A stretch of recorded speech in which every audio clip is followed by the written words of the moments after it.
The Jesse Blake Sports Report with Jesse Blake. Welcome to the Jesse Blake Sports Report. Whether this is your first time here, your last time here, or somewhere in between, I appreciate that you're here today so that we can discuss Matt Rempe being an X factor for the New York Rangers on their hopefully very long playoff run. And it begins today with Game 1 of the Stanley Cup playoffs for the New York Rangers and the Washington Capitals. Game 1 of their series it kicks off at MSG in New York. And Matt Rempe, 2 minutes into Game 1, takes a charging penalty. And a little bit here we'll get into the refereeing in this game was awful. It wasn't a charging penalty. If anything, it was boarding. Throughout the game, the calls in the game were extremely inconsistent.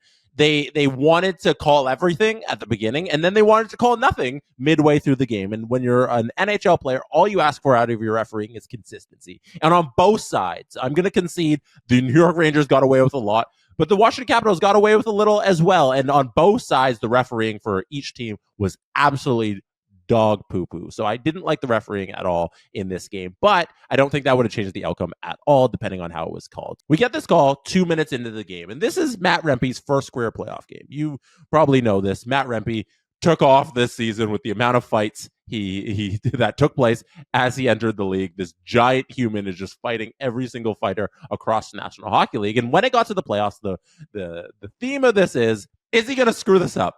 Is the big guy, the tough guy who doesn't have an ability to do anything offensively, that's what we think at least, how is he going to screw this up for his team by taking some dumb penalty and losing his cool as a young player on this team? And 2 minutes into the game, that's what happens. And we're all like, Rempe, no.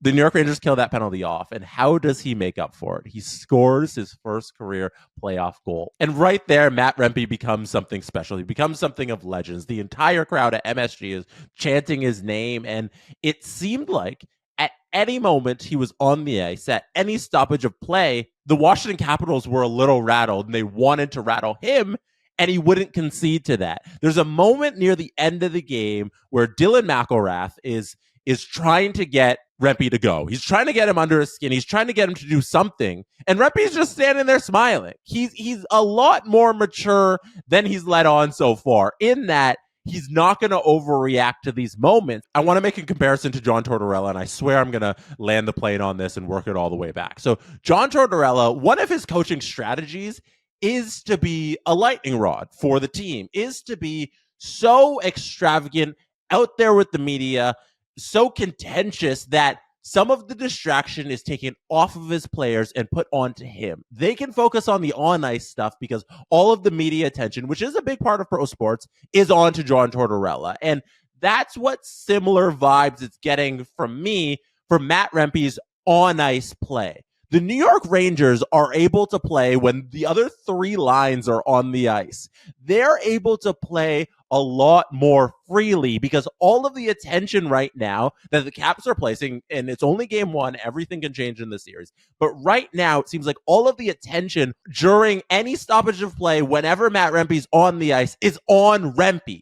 And that's allowing the big guys like Panarin and Kreider and Zibanejad to go and be free when they're on the ice, because the Washington Capitals are so focused on Rempe, who's their fourth liner, who in the grand scheme of things in this lineup in terms of the forward group isn't the one who at the end of the day makes or breaks the series. Matt Rempe isn't that guy. The person who's going to make or break the series is your goaltending, the big stars who need to show up and score, your defense playing solid defense. He's a fourth liner, but he's playing the perfect role of a tough guy in the NHL, where when he's on the ice, there's this thing we always reference on the Steve Dangle podcast. He's making room. He plays so big. He is such a lightning rod to the other players on the ice that when the other guys are out there, they have a little bit more space to play. And I think that's how this game played out. I want to check Matt Rempe's time on ice because it felt like every time he was out there,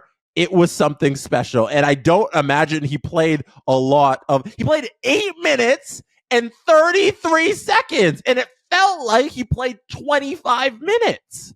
An unbelievable effort by Matt Rempe. And I just want to congratulate him on being the perfect tough guy.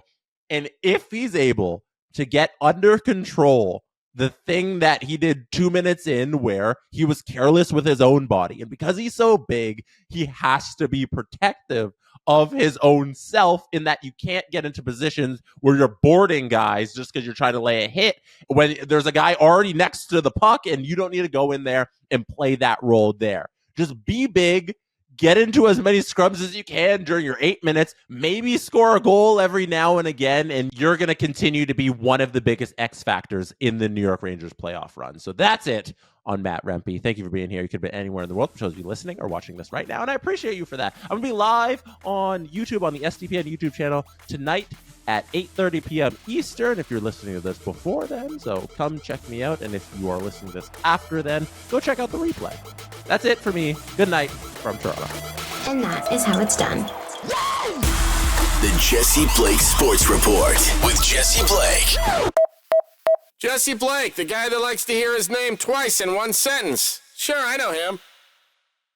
No, he doesn't have an ego at all.